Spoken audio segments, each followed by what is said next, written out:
Hello दोस्तों, स्वागत है आपका। दोस्तों हमने पार्ट 1 देख लिया। अब हम देखो पार्ट 2 के बारे में देखेंगे। ठीक है, अब हम पार्ट 2 के बारे में पढ़ेंगे। तो मैं यहाँ पे लिख दे रहा हूँ, ये हम पार्ट 2 देख रहे हैं इस चैप्टर का। ठीक है, पार्ट 1 में देखो हमने राष्ट्रीय कांग्रेस की स्थापना हो चुकी थी। लोगों में मतलब एक जिज्ञासा जाग चुकी थी कि हम क्या हैं, अंग्रेजों गुलाम में, हमें आज़ाद होना है। ठीक है, तब उससे आगे देखो हाँ, एक दादा भाई नौरोजी ने एक बुक भी लिखी थी, क्या, poverty and un British rule in India. तो आपको ये चीज़ भी क्या करना है, याद रखना है कि poverty and un British rule in India किसके द्वारा लिखी गई, दादा भाई नौरोजी के द्वारा लिखी गई थी। तो आप ये पॉइंट्स याद रखिएगा। उससे आगे देखो देखते हैं, देखो जब कांग्रेस की स्थापना हुई ना, तो कांग्रेस ने क्या कहा कि देखो जो विधान परिषद है हमें क्या करा जाए, उसमें क्या हो, हमारे भी सीटें होनी चाहिए, हमारा भी जो इलेक्शन हो तो हमें भी उसमें मतलब हमें चुन के आने के क्या हो, हमारे लिए भी स्थान होना चाहिए, इसकी मांग रखी। उसके बाद इन्होंने क्या कहा, जो सिविल सेवा परीक्षा होती थी, ठीक है, जो सिविल सेवा की परीक्षा होती है, जिसको आज आईएएस की आप लोग तैयारी कर रहे हैं, ठीक है, यूपीएससी की जिसकी तैयारी कर रहे हैं, उस टाइम पे भी होता था। लेकिन उसका एग्जाम कहाँ होता था, ब्रिटेन में होता था। आपको अगर एग्जाम देना है तो ब्रिटेन जाइए, प्लस इंग्लिश में एग्जाम होता था। हिंदी उन्दी कोई कॉन्सेप्ट नहीं आता, हिंदी तेलुगु तमिल जितनी भी भाषाएं हैं उसमें सबके आंसर लिख सकते हैं, सब कुछ आपको सुविधा दी जाती है। बट उस टाइम पे क्या था, बस अंग्रेजी था। इवन आज़ादी के बाद भी अंग्रेजी था। उसके बाद भी वो कभी हम डिस्कस करेंगे जब पॉलिटी पढ़ेंगे कि कब हिंदी आया या बाकी अदर लैंग्वेज का ऐड हुए, उसको भी हम डिस्कस करेंगे। ठीक है, तो हुआ क्या, तो उसके बाद इन्होंने अंग्रेजों ने मांग रखना चालू कर दिया, एक तो विधान परिषद में हमें सीटें दीजिए, दूसरा जो आप सिविल सेवा की परीक्षा ब्रिटेन में कराते हो, ब्रिटेन में करा के कहाँ कराइए, आप इंडिया में कराइए, ये सारी मांगे रखने लगे। उसके बाद एक पर्सन आते हैं बाल गंगाधर तिलक, बहुत ही बेहतरीन पर्सन होते हैं दोस्तों। इन्होंने कहा कि जो हमारा मतलब स्वतंत्रता है, हमारा जन्मसिद्ध अधिकार है, उसे हम लेकर रहेंगे, ये कॉन्सेप्ट इन्होंने कहा। तो अगर कभी आपसे पूछ लिया जाए कि ये बात किसने कही थी, तो बाल गंगाधर तिलक ने कही थी। और इनका एक अखबार था केसरी, तो आप ये भी याद रखिएगा। ठीक है, इसके बाद एक सेकंड पर्सन आते हैं बाल गंगाधर तिलक।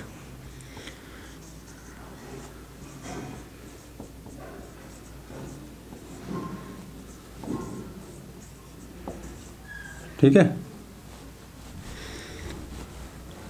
इनका अखबार था केसरी अखबार, ये भी याद रखिएगा केसरी अखबार किसका था। ठीक है, आपसे एग्जाम में पूछे जाने के चांसेस हो जाते हैं इसको।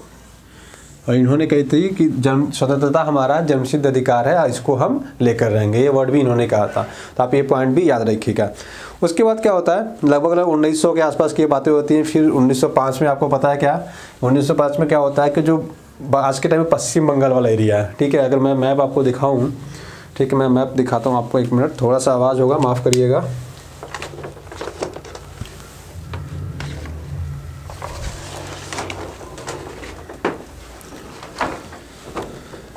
देखिए दोस्तों, ये मैप है, मैंने जब हिस्ट्री पढ़ाई थी तब का ये है, मैंने इसमें मिटाया नहीं है।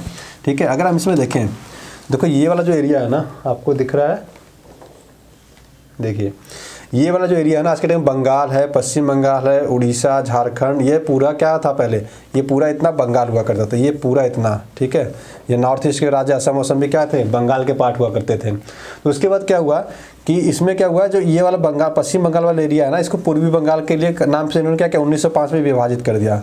1905 में इसको इन्होंने विभाजित करके क्या कह दिया कि हम प्रशासनिक दृष्टिकोण से क्या कर रहे हैं, इसको हम विभाजित कर रहे हैं, क्योंकि हमें प्रशासन करने में क्या हो रहा है, बहुत ज़्यादा कठिनाई हो रही है।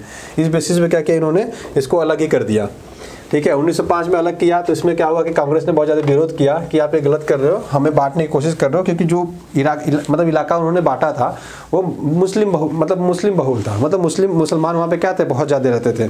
तो 1905 में क्या होता है, कर्जन रहते हैं, कर्जन ने क्या किया, बंगाल का विभाजन कर दिया। तो आप यह टर्म याद रखिएगा, 1905 में लॉर्ड कर्जन ने बंगाल का विभाजन कर दिया। ठीक है, 1905 में लॉर्ड कर्जन ने बंगाल का विभाजन कर दिया।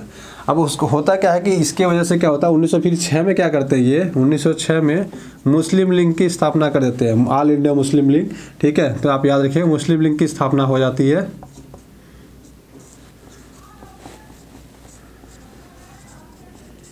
1906 में। उसके बाद क्या होता है, इन सबसे परेशान होकर देखो होता क्या, 1907 में सूरत अधिवेशन होता है भारतीय राष्ट्रीय कांग्रेस का। उसके बाद क्या होता है, भारतीय राष्ट्रीय कांग्रेस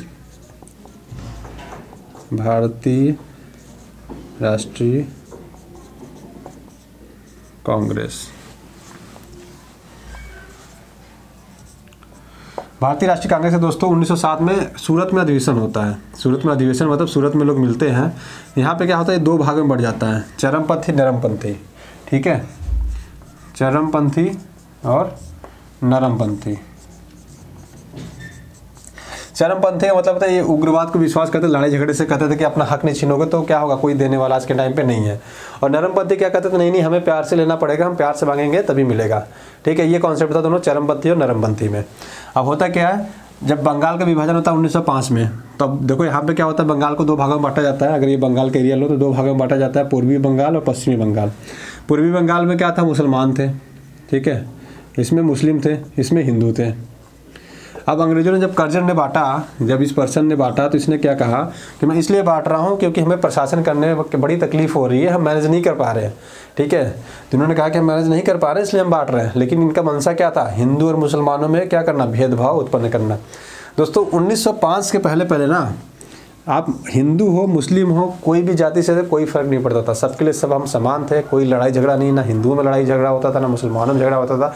मतलब जाति को लेकर तो 1905 तक झगड़ा था ही नहीं। ठीक है, जाति को लेके 1905 तक हमारे बीच झगड़ा था ही नहीं। 1905 में कर्जन ने इसकी नींव डाली, जो आज भी हम क्या कर रहे हैं, उसको झेल रहे हैं। ठीक है, पाकिस्तान आज के टाइम पे हमारे लिए इतना बड़ा सिरदर्द है। ठीक है, आपको पता है जम्मू कश्मीर का मसला आज तक सुलझ नहीं पाया। जम्मू कश्मीर इतनी खूबसूरत जगह है दोस्तों कि मतलब स्विट्जरलैंड उसका क्या फील हो जाए। अगर पर्यटन पे हम देखें तो पर्यटन के लिए इतना खूबसूरत जगह है, बट वही है कि अब चल रहा है। अब वो भी हम अभी 1947 में जब पहुँचेंगे तो वो भी देखेंगे कि राजा हरि सिंह ने क्या कहा, क्या किया था, उसको भी हम अभी समझेंगे, इसी सीरीज में ही समझेंगे, इसी चैप्टर में समझेंगे। क्योंकि ये सारी चीज़ें ना एनसीईआरटी में मतलब क्लास 8 की बहुत ज़्यादा डिटेल में नहीं है, बट मैं ये चाहता हूँ कि मैं आपको थोड़ा डिटेल में समझाऊँ। अभी डिटेल में समझाऊंगा तो क्लास 10th की एनसीईआरटी, क्लास 12th की एनसीईआरटी सारा आपको ओवरव्यू मिल जाएगा अभी से। ठीक है, उसमें हमें क्या पढ़ना है, क्या छोड़ना है, क्या नहीं पढ़ना है। तो इसलिए मैं कोशिश कर रहा हूँ, अगर 8 तक की भी एनसीईआरटी आपने अच्छे से की है तो इन केस अगर आप 9, 10th, 11, 12 की एनसीईआरटी आपसे नहीं हो पाती है, 11, 12 की एनसीईआरटी नहीं हो पाती है, तो एटलीस्ट आपको पता तो रहेगा कि थोड़ा कि आपको ये चीज़ पढ़ रखा है, मतलब लेकिन आपको करना पूरा है। ठीक है, तो आप पूरा करेंगे तो आपको इसका बेनिफिट बहुत ज़्यादा मिलेगा।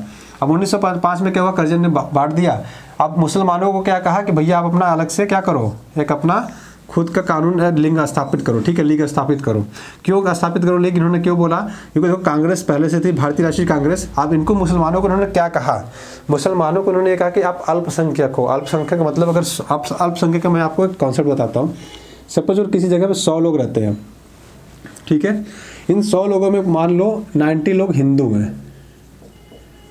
ठीक है, 5 लोग मुसलमान हैं या मुस्लिम लिखता हूँ मैं, और मान लो 5 लोग और बचते हैं जो किसी और धर्म के मान लेते हैं, जैन है मान लेते हैं। अब इसमें अल्पसंख्यक कौन होगा, 90, 5, 5। अल्पसंख्यक का मतलब क्या कि आपकी संख्या बहुत ही कम है मतलब बहुत ही ज़्यादा कम है। इसमें देखो आप इसमें मुस्लिम क्या हो जाएंगे, अल्पसंख्यक हो जाएंगे, जैन क्या हो जाएंगे, अल्पसंख्यक हो जाएंगे। तो मुसलमानों के कॉन्सेप्ट समझा है कि देखो अगर आप आज़ाद ही होंगे, कल को अगर आप आज़ाद होंगे तो सबसे ज़्यादा राज कौन करेगा, हिंदू करेंगे। मुसलमानों के बीच ये फूट डालना चालू कर दिया कि आपको तो देखो कुछ मिलने वाला नहीं है, इसलिए अलग आप क्या करो, अपनी अलग सीट की मांग करो। ये सारी चीज़ें उन्होंने क्या कहना चालू कर दिया। अब इन सबसे चीज़ें परेशान होकर कांग्रेस का भी, जो कांग्रेस था भारतीय राष्ट्रीय कांग्रेस, वो भी 2 भागों में बढ़ गया। पहला था चरमपंथी, दूसरा हो गया नरमपंथी। ठीक है, पहला नरमपंथी था, बाद में दूसरा चरमपंथी हो गया। अब देखो ये 2 भागों में बटा। अब इसके बाद बहुत लोगों ने सोचा कि नहीं हम सुलझा लेंगे मैटर, अपना हमारा हो जाएगा, कंप्लीट हो जाएगा, बट हुआ नहीं। ठीक है, अब बाल गंगाधर तिलक ने क्या कहा, बाल गंगाधर तिलक ने सिंपल सी चीज़ कही कि देखो हम तो छीन के लेंगे। बाल गंगाधर तिलक ने कहा कि हम छीन के लेंगे। ठीक है, मतलब ये चरमपंथी हो गए, चरमपंथी के साथ हो गई ये। इन्होंने कहा कि हम देखो छीन के लेंगे, ऐसा नहीं करेंगे हम कि क्या करें, आपसे हम रिक्वेस्ट करें कि भैया हमारा दे दो, देना होता तो कब का दे दिए होते। अभी तक हमें क्या कुछ दिया भी नहीं, हमारी स्वतंत्रता भी नहीं दी, ऐसे कोई चीज़ें हमारे साथ नहीं हुई। अब ये 1907 में होता है। उसके बाद क्या होता है, 1909 में मार्लेमेंटो सुधार आता है। आपने मार्लेमेंटो सुना होगा। ठीक है, मार्लेमेंटो सुधार ने क्या किया, पृथक निर्वाचन मंडल की बात कह दी। मतलब क्या किया इन्होंने कह दिया कि हम क्या करेंगे, अलग अलग निर्वाचन मंडल की बात कर दी। हिंदू मुस्लिम के सीट बंटवारे में ऐसे कह दिया कि मुसलमानों को भी क्या होगा, सीटें मिलेंगी। अब इससे क्या होगा, बाल गंगाधर तिलक और ज़्यादा क्या हुए, उग्र हो गए। फिर इन्होंने क्या हुआ, इनको जेल में डाल दिया गया बीच में। उसका जब जेल से छूटे तो उन्होंने एक आंदोलन चालू किया जिसको होम रूल आंदोलन बोलते हैं। ठीक है, उसको बोलते हैं होम रूल आंदोलन। उसके पहले क्या होता है, तो 1914 में, 1914 की बात करें दोस्तों, 1914 में कामागाटा मारू केस होता है। ठीक है। कामागाटा मारू केस क्या होता है? कामागाटा मारू प्रकरण था जो 1914 में हुआ था। तो मैं यहाँ पे लिख के दे रहा हूँ, आपको ये भी बता दे रहा हूँ मैं। कामागाटा मारू, शायद यही नाम था। कामागाटा मारू 1914 में होता है। ठीक है, नाम एक बार मैं चेक कर ले रहा हूँ। कामागाटा मारू ही था शायद, हाँ कामागाटा मारू था। इसमें क्या था कि देखो कुछ भारतीय लोगों को ना यहाँ से लेके जाते हैं, एक प्लेस होता है कामागाटा मारू से, ठीक है, इनको लेके जाते हैं कनाडा में लेके जाते हैं। तो वहाँ पे क्या होता है कि भारतीयों को वहाँ पे प्रवेश देने से रोक दिया जाता है। और वहाँ कनाडा सरकार क्या कहती है कि भारतीयों को प्रवेश यहाँ पे नहीं दिया जाएगा। क्यों? क्योंकि ये सीधे भारत से नहीं आए हैं। ठीक है, इस बेसिस पे कहा जाता है कि देखो आपको यहाँ पे नहीं जाता। उनकी पूरा जहाज जो बेड़ा होता है, ठीक है, कुछ लोग कहते हैं 240 लोग रहते हैं, 234 लोग रहते हैं, 224 लोग रहते हैं, ऐसे बातें करते हैं, बट वो हमें याद रखना भी नहीं है, एग्जाम में ऐसे क्वेश्चन पूछे भी नहीं जाते हैं। तो कामागाटू एक जहाज़ था, जापानी जहाज़ था, आप ये याद रखिएगा ना, जापानी जहाज़ था। ठीक है, तो ये जापान का जहाज़ था जिसका नाम था कामागाटा मारू। तो ये क्या है कि जब ये कनाडा लेके जाते हैं तो कनाडा में जो भारतीय होते हैं वो डायरेक्ट भारत से नहीं जाते हैं। तो उनको कहते हैं कि आप भारत से डायरेक्ट नहीं है, आप भारतीय नहीं हो। तो इस पर क्या कहते हैं, इनके जहाज़ को वापस लौटा दिया जाता है। ठीक है, इसी का प्रकरण को कहा जाता है कामागाटा मारू। तो बस ये छोटा सा कॉन्सेप्ट याद रखिएगा। कामागाटा मारू प्रकरण क्या था कि कनाडा ये लोग जाते हैं जहाज़ में, ठीक है, ये लोग भारत से डायरेक्टली नहीं जाते कि कहीं और इधर उधर रहते हैं, वहाँ से इकट्ठा करके लिया जाता है क्या कि हम आगे चल के आंदोलन करेंगे। ठीक है, बट ये क्या होता है कि इनको वापस लौटा दिया जाता है। तो यहाँ तक हो गया, कामागाटा मारू हमने पढ़ लिया। होम रूल आंदोलन की बात करें, देखो होम रूल आंदोलन क्या होता है। होम रूल आंदोलन दोस्तों 1916 में स्टार्ट होता है। इसमें 2 पर्सन होते हैं, एक तो बाल गंगाधर तिलक होते हैं, बाल गंगाधर तिलक। उसके अलावा एक पर्सन और होती है एनी बेसेंट।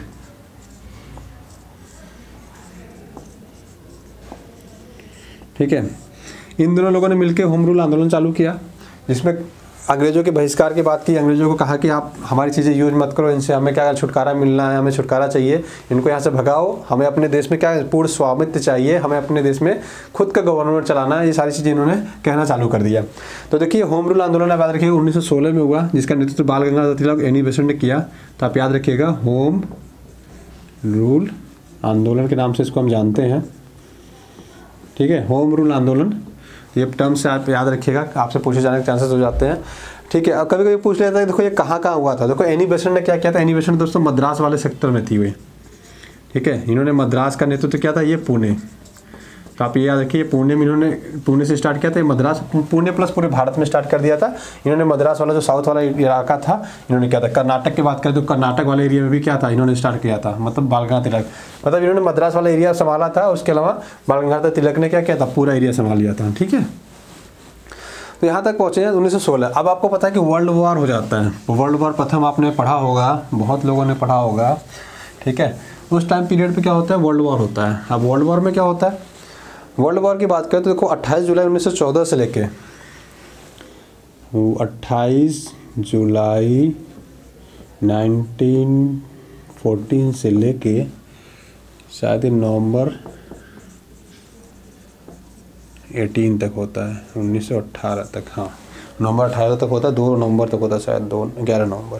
ठीक है, 11 नवंबर इतने तक होता है world war second, sorry 1 second भी होता है, ये 1 होता है। ठीक है, वर्ल्ड वॉर 1 होता है। अब इसमें क्या होता है वर्ल्ड वॉर 1 में, अब देखो फ्रांस, ब्रिटेन, रसिया, इटली, जापान और मतलब ये सारे एक तरफ हो जाते हैं। इस तरह वर्सेस किसके किसके होता है, बस इतना जान के रखिए। इधर जर्मनी होता है, ऑस्ट्रिया होता है, जर्मनी, ऑस्ट्रिया, इटली होता है ना, नहीं, ऑटोमन साम्राज्य। ठीक है, ऑटोमन एम्पायर होता है, ऑटोमन एम्पायर। ठीक है, ऑटोमन एम्पायर क्या है वो भी समझेंगे। इधर यूएस होता है, ब्रिटेन होता है, ठीक है, फ्रांस होता है, यूएस, ब्रिटेन, फ्रांस, जापान, रसिया। ठीक है, ये सारे होते हैं, बहुत सारे ऐसे कंट्री होते हैं, बट उतने जो इंपॉर्टेंट मैंने बताते हैं। रसिया 1917 में अलग हो जाता है युद्ध से। रीजन क्या होता है कि रसिया में गृह युद्ध छिड़ जाता है। ठीक है, अब देखो 1917 में रसिया अलग होता है, उसके साथ साथ अब एक चीज़ और समझो। 1917 में क्या हुआ, अलग हुआ। 1914 में गांधी जी इंडिया आ जाते हैं। ठीक है, 1914 में गांधी जी इंडिया आ जाते हैं और सबसे पहला सत्याग्रह अपना कहाँ करते हैं, चंपारण, बिहार से करते हैं। ठीक है, तो चंपारण बिहार में 1917 में पहला ये क्या करते हैं, अपना सत्याग्रह करते हैं, जिसको हम चंपारण सत्याग्रह के नाम से जानते हैं। चंपारण सत्याग्रह पहला सत्याग्रह था, तो आप ये लिख लीजिएगा, बहुत ज़्यादा इंपॉर्टेंट हो जाता है ये। ठीक है, चंपारण सत्याग्रह गांधी जी के द्वारा किया जाता है पहली बार 1917 में। कहाँ पे, किसने, राजकुमार शुक्ल ने बुलाया था इनको। राजकुमार शुक्ल या शुक्ला बोल दीजिए, आप जो भी नाम बोलिए उनको। राजकुमार शुक्ल ने बुलाया था गांधी जी को। तो आप ये नाम भी याद रखिएगा, जो लोग बीपीएससी देंगे उनके लिए बहुत ज़्यादा इंपॉर्टेंट हो जाता है। बिहार के पॉइंट ऑफ व्यू से राजकुमार शुक्ल का नाम एग्जाम में पूछे जाते हैं। बीपीएससी में शायद इस बार पूछा भी गया था, अगर आप बीपीएससी 64 दिया होगा किसी ने तो उसमें पूछा भी गया था ये। ठीक है, देखो ये गांधी जी ने भी स्टार्ट कर दिया अपना प्रकरण। 1917 में इन्होंने स्टार्ट किया, 1917 में रसिया अलग हो गया। जब रसिया अलग हुआ युद्ध से, तो लोगों को लगा कि अरे यार, इन्होंने क्या कि गृह युद्ध करके यहाँ के लोगों, किसानों ने, लोकल लगते किसानों ने गृह युद्ध करके क्या किया, अपने आप को स्वायत्त बनाने के लिए क्या किया, मांग सारी चीज़ें करने लगे। तो इनको भी लगा, भारतीयों को भी लगने लगा कि हम भी ऐसा करें तो क्या होंगे, हम भी आज़ाद हो जाएंगे। ठीक है, तो ये प्रकरण स्टार्ट हो जाता है। अब हम बात करें तो वर्ल्ड वॉर 1 की। वर्ल्ड वॉर 1 में क्या होता है, वर्ल्ड वॉर 1 में होता है क्या कि देखो, जर्मनी धराशायी होता है, बहुत सारे इसमें कर आरोपित किए जाते हैं। जब वर्ल्ड वॉर पढ़ेंगे तो हम पढ़ेंगे ऑस्ट्रिया हारता है, ऑटोमन साम्राज्य हारता है। अभी ऑटोमन साम्राज्य क्या था, आपने ऑटोमन साम्राज्य तो पढ़ा ही नहीं कभी। ऑटोमन साम्राज्य की अगर मैं बात करूं अगर, तो अगर मैं वर्ल्ड मैप दिखाऊं आपको, ठीक है, मैं आपको वर्ल्ड मैप भी दिखाता हूँ, तो शायद आपको थोड़ा समझने में आसानी हो जाएगी।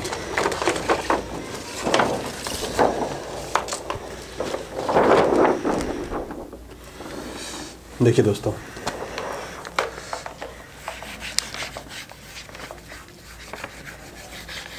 अगर मैं ऑटोमन साम्राज्य की बात करूँ ना, देखो ये ब्रिटेन का जो ये वाला इलाका था, उसके बाद आज के टाइम में जो टर्की बोलते हैं ना, तुर्की जिसको आज के टाइम बोलते हैं, ये है। यहाँ से लेके ये पूरा इलाका, मतलब ब्रिटेन का रोमानिया, यूक्रेन, बेलारूस, हंगरी, ठीक है, ग्रीस, ये सारा क्या था, ऑटोमन साम्राज्य का एक पार्ट हुआ करता था। इन्होंने लगभग 600 साल तक क्या था, ऑटोमन साम्राज्य ने राज किया था। 1922 में जाके इनका क्या हो जाता है, विघटन हो जाता है। ठीक है, 1922 में इनका विघटन होता है, 1922 में। उसमें से 600 साल तक ये क्या था, इनका एम्पायर था। मतलब 1914 से लेके मतलब 1400 ईस्वी से लेके लगभग इनका 1900 ईस्वी तक क्या था, 1300 से लेकर लगभग 1900 ईस्वी तक थी ये। अब ये क्या, कौन कौन सा इलाका था, अगर इलाके की बात करें हम, तो ये जो पूरा ब्रिटेन का ईस्ट वाला इलाका था, ठीक है, पूर्वी साइड वाला इलाका में पूरा ये था ऑटोमन साम्राज्य का पार्ट।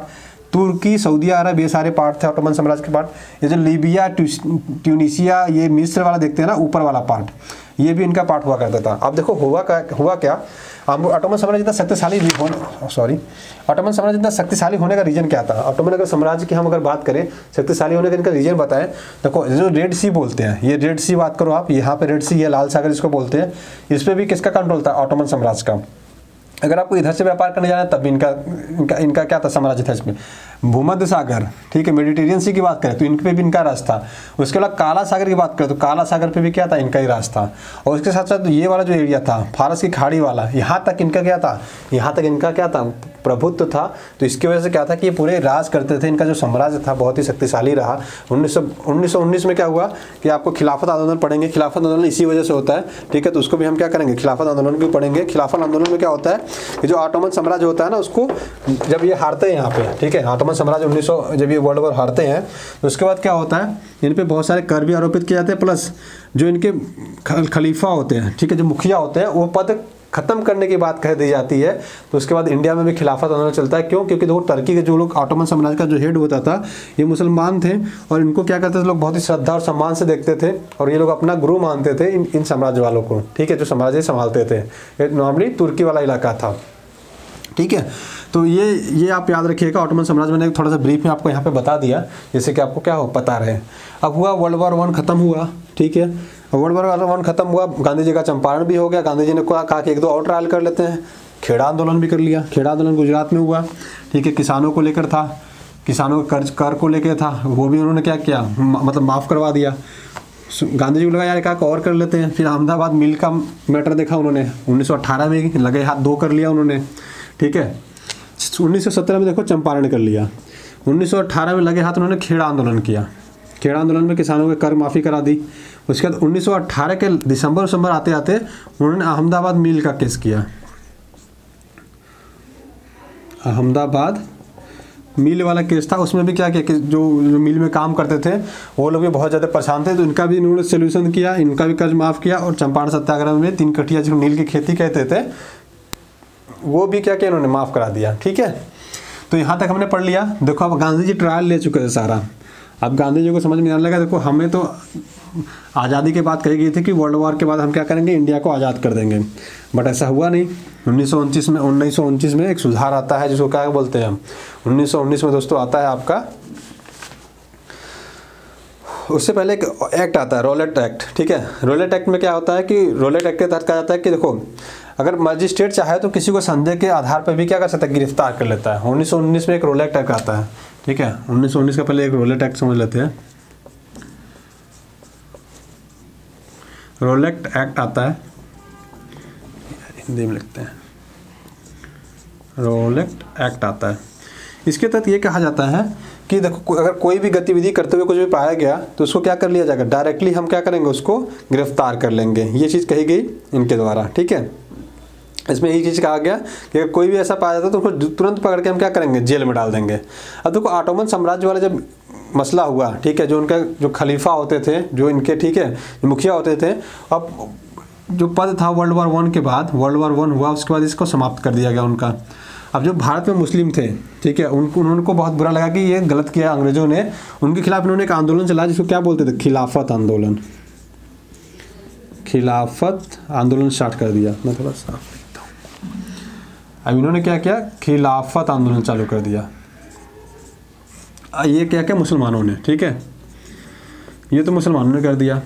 वैसे तो गांधी जी ने क्या किया, गांधी जी ने चालू कर दिया क्या, असहयोग आंदोलन। 1920 में 1 अगस्त 1920 में, ये 1919 में इन्होंने स्टार्ट किया और गांधी जी ने क्या किया, 1920 में चालू कर दिया असहयोग आंदोलन।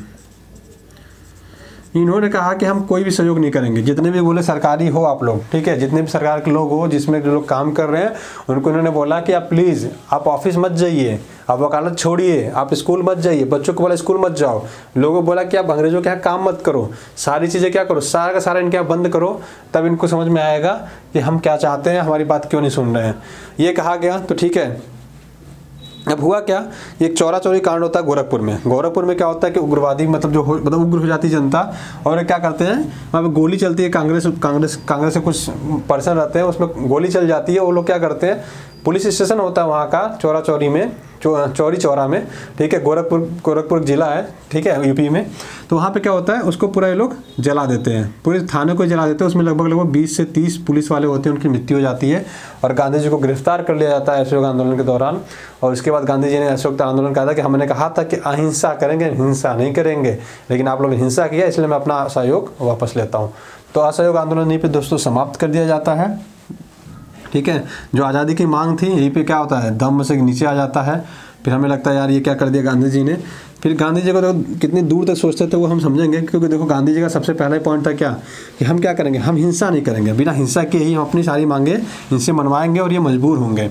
ठीक है, ये कहते थे गांधी जी। तब उसके बाद क्या हुआ, गांधी जी ने असहयोग आंदोलन वापस ले लिया, गांधी जी को जेल में पकड़ के डाल दिया जाता है। ठीक है, तो देखो दोस्तों इस वीडियो में हम यही तक रखते हैं। उसका देखो साइमन कमीशन 1927 में आता है, ठीक है, तो उसको हम पढ़ेंगे। उससे पहले एक चीज़ और मैंने आपको शायद नहीं बताई, 1919 का भारत शासन अधिनियम, जिसको मॉन्टेस्क्यू चेम्सफोर्ड क्या सुधार कहते हैं। ठीक है, तो हम ये भी एक बार पढ़ लेते हैं, शायद ये स्किप हो गया था। 1919 का भारत शासन अधिनियम बोलते हैं इसको।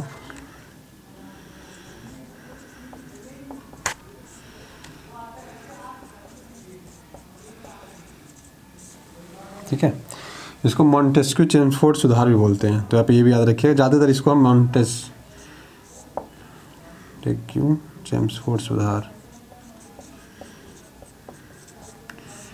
के नाम से इसको जानते हैं। ठीक है, 1919 का, तो ये टर्म भी याद रखिएगा। ठीक है, इसका उद्देश्य क्या था, इसका उद्देश्य था भारत को उत्तरदायी शासन बनाना। ठीक है, कि भारत क्या हो, सुधर जाए और उसको समझ में आए कि कैसे कैसे क्या करना, एक अपना साम्राज्य वगैरह ये लोग चला पाए। तो इसमें क्या होता है, ये लोग भी मतलब कानून बना देते हैं, लेकिन भारत के बारे में बहुत कुछ सोचते नहीं है, बस इतना ही करते हैं। तो ये पॉइंट्स आप याद रखिएगा, क्योंकि इसकी समीक्षा करने के लिए बाद में 1927 में, मतलब इसी टाइम कहा जाता है कि 10 साल बाद हम एक कमीशन बैठाएंगे, लेकिन 8 साल बाद ही एक कमीशन बनाया जाता है, जिसको हम साइमन कमीशन बोलते हैं। साइमन कमीशन बोलते हैं 1827 में। तो साइमन कमीशन हम देखेंगे कि क्या था, ठीक है। अभी भारतीय सरकार अधिनियम में आता है, इसमें क्या था, भारतीय प्रशासन को सुधार की बातें कही गई थी। तो यहाँ इस वीडियो में दोस्तों यही तक रखते हैं, ठीक है। नेक्स्ट वीडियो में हम क्या करेंगे, तो पार्ट 3 होगा और कोशिश करेंगे, देखो वहाँ अगर खत्म हो जाता हो तो ठीक है, तो मेरी कोशिश रहेगी कि नेक्स्ट पार्ट में क्या हो, ये पूरा चैप्टर खत्म हो जाए, ठीक है। तो साइमन कमीशन से हम चालू करेंगे इस वीडियो में, बस यही तक। वीडियो देखने के लिए बहुत बहुत धन्यवाद, और आपसे रिक्वेस्ट करूँगा प्लीज़ इसको सब्सक्राइब कर लीजिएगा कि जो मेरी आगे की वीडियो आती रहे ना, एटलीस्ट आपको मिलता रहे, ठीक है। Thank you.